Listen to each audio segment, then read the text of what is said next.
Hello, friends. Welcome to another episode of Health Insurance 105. Why claims fail? There are 7 main mistakes due to that claims fail. We'll discuss on that. आपने कभी सुना होगा मेरा health insurance claim reject हो गया और सबसे पहला ब्लेम इंश्योरेंस कंपनी के ऊपर डाला जाता है। अरे इंश्योरेंस कंपनी तो बहुत बड़ा धोखा दे दिया, मेरा क्लेम रिजेक्ट कर दिया।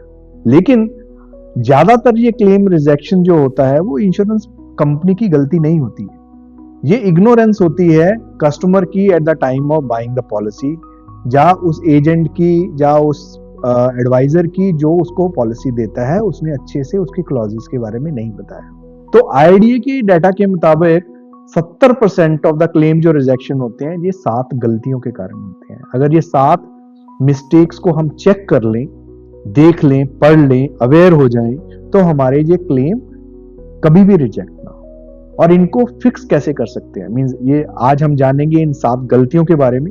ये 7 गलतियां, इग्नोरेंसेस क्या क्या है और उनको फिक्स कैसा किया जा सकता है और उसके लिए क्या एडवाइस है, सो दैट आगे के लिए मेरे को उसमें कोई प्रॉब्लम ना हो। तो जानते हैं इस वीडियो में इन 7 गलतियों के बारे में। एग्जाम्पल लेते हैं। एक रोहित है, 43 ईयर ओल्ड है, दिल्ली में रहते हैं।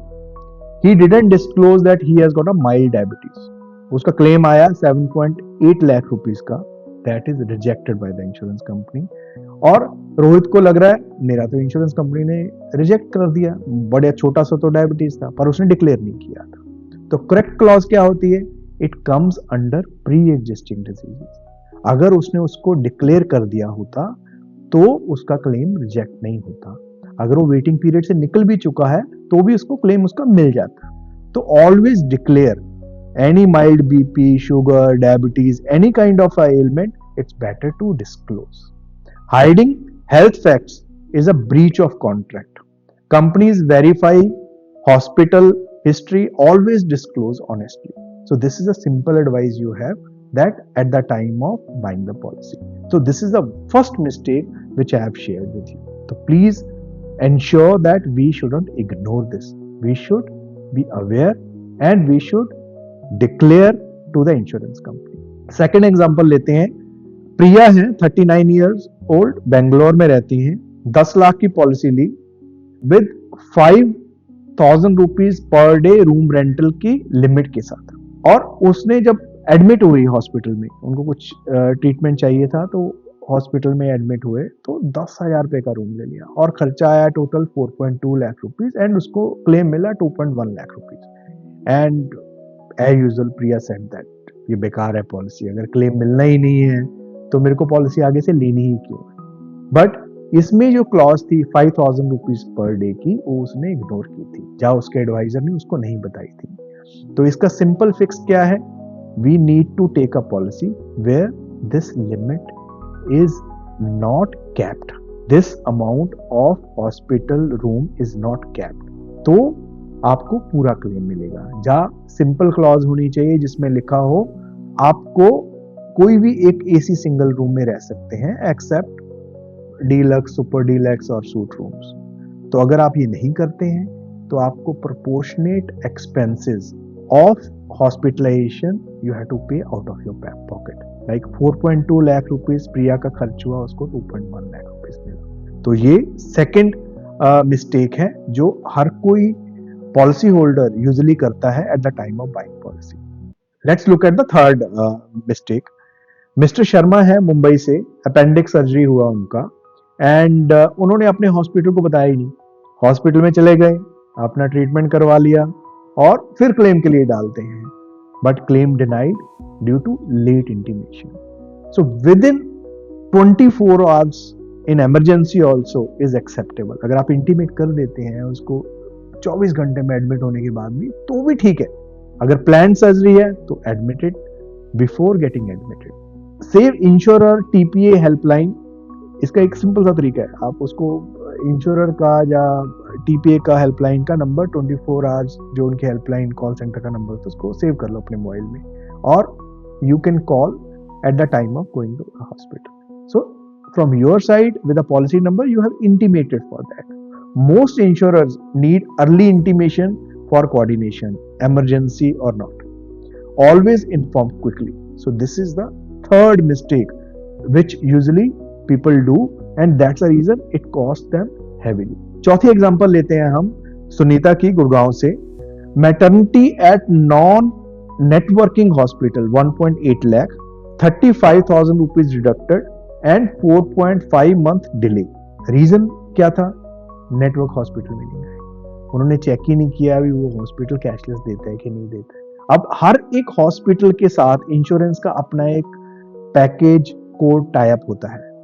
अगर वो मिसमैच होता है या एग्रीमेंट उनमें आपस में नहीं होता है या कोई डिस्प्यूट होता है इंश्योरेंस कंपनी का और हॉस्पिटल का, तो उस केस में उसके एक्सपेंस जो भी उसका बर्डन होता है एक पॉलिसी होल्डर को ही बियर करना पड़ता है at the time of claim. तो please make sure at the time of hospitalization that your hospital nearby where you are getting treatment is part of the network hospital. It is usually available on the website or mobile application of the insurance company. So cashless means direct billing, faster and full claim. Reimbursement means delay and deductions. So it's your choice end of the day. The fifth mistake will take it Nilesh ji हैं पुणे से, gall bladder का surgery कराया and it was just third month of the policy inception. Claim reject हुआ, 2 साल का waiting period होता है. तो वेटिंग पीरियड 2 से 4 साल का होता है लिस्टेड डिजीजेस के लिए और 30 डेज का होता है इनिशियल वेटिंग पीरियड जिसमें आप कोई क्लेम नहीं ले सकते. तो नीलेश जी उसी टाइम पे क्लेम लेने चले गए. सो डोंट स्विच और cancel old policy till waiting period of new one completes. इसमें कॉमन ट्रैप क्या होता है? Early surgery within waiting period rejected. Always check disease wise duration.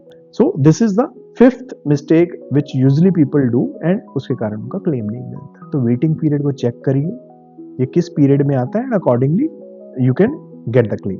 Mrs Gupta है चेन्नई से, मैटरनिटी का उनका बिल आया 2.9 lakhs का in the sixth mistake which we are talking about. 42,000 disallowed for gloves, syringes, baby kits. इसमें crux clause क्या होती है? Covers consumables and non medical items as per ID list. अगर हमने कुछ एड ऑन ले लें इस पॉलिसी के साथ जिसमें even consumables, add ons, non medical expenses भी कवर हो जाए तो आपको पूरा क्लेम मिलेगा.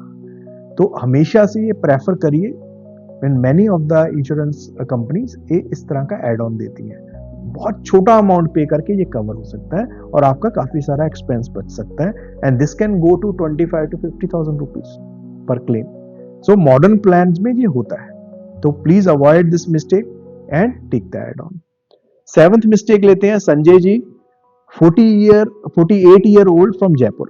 Policy lapsed by 8 days, renewal treated as new, kidney condition excluded. So उनको हॉस्पिटलाइजेशन करना पड़ा. तो ग्रेस पीरियड एक इंश्योरेंस कंपनी देती है 30 डेज का. जब भी आपकी पॉलिसी होती है वो लैप्स हो जाती है, आप उसका प्रीमियम पे नहीं करते हैं. जैसे इस केस में लिया भी 8 दिन हो गए थे उसको लैप्स हुए तो ग्रेस पीरियड में कोई क्लेम नहीं होता. तो इसका सबसे बड़ा जो हैक क्या है, आप अपनी पॉलिसी को या तो 10 दिन पहले रिन्यू करिए या पॉलिसी का प्रीमियम ऑटो डेबिट लगा के रखिए 10 दिन या 1 महीना पहले from your account, so that this such an important thing you should not miss. और 3 साल का प्रीमियम एक बार में दे दीजिए. It's possible that you don't want to take burden of every year remembering it.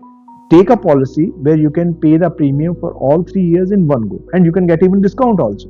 So these are the 7 main mistakes which usually customers are not aware or sometimes ignore it, or maybe the advisor doesn't tell the customer और उसके कारण बड़ा loss होता है. Let's do a recap of these mistakes.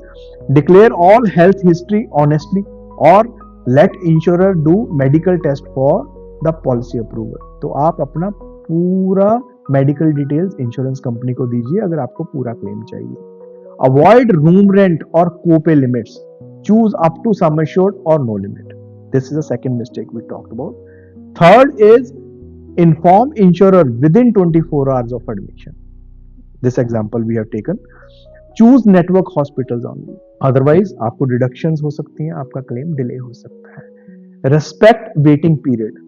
Waiting period insurance company अपने लिए रखती है because to safeguard themselves and this is usually 30 days का इनिशियल हो सकता है, 1 से 2 साल का स्पेसिफिक वेटिंग पीरियड हो सकता है, और 2 से 4 इयर्स का प्री एग्जिस्टिंग वेटिंग पीरियड हो सकता है। Cover consumables in the policy, so add on जो भी एक छोटा अमाउंट देके एक एड ऑन लेके रखिए आप इसमें। Renew before due date, don't wait till last date. Avoid these 7 mistakes and you will get the 100% claim. So claim reject करना कोई इंटेंशनल नहीं होता है इंश्योरेंस कंपनी का।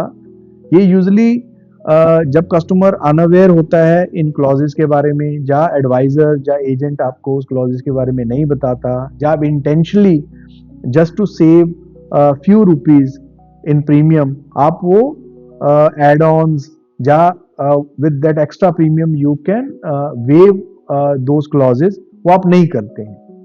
तो अगर ये सारी चीजों का आप ध्यान रखें तो आपका क्लेम कभी भी रिजेक्ट नहीं होगा और आपको कभी भी ऐसा नहीं लगेगा कि आपके साथ धोखा हुआ है। तो ऐसी क्लॉजेस के बारे में, इसी तरह के टिप्स एंड ट्रिक्स के बारे में मैंने अपने काफी सारे वीडियोस में कवर किए हैं। इस चैनल पे आपको बहुत सारे ऐसे वीडियोस मिल जाएंगे जिसमें आप ये टिप्स एंड ट्रिक्स देख सकते हैं और आपका क्लेम कभी भी रिजेक्ट नहीं होगा और आप हमेशा एक पीस ऑफ माइंड से एक अच्छा हेल्थ इंश्योरेंस पॉलिसी ले पाएंगे और उसके पूरे बेनिफिट्स भी एंजॉय कर पाएंगे। तो ऐसे वीडियोस देखने के लिए बने रहिए मेरे चैनल पे। प्लीज लाइक एंड सब्सक्राइब, और अगर आपका कोई कमेंट है please make a comment.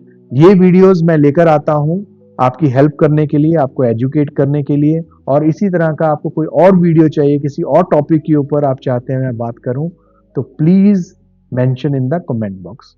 Thank you very much. All the best.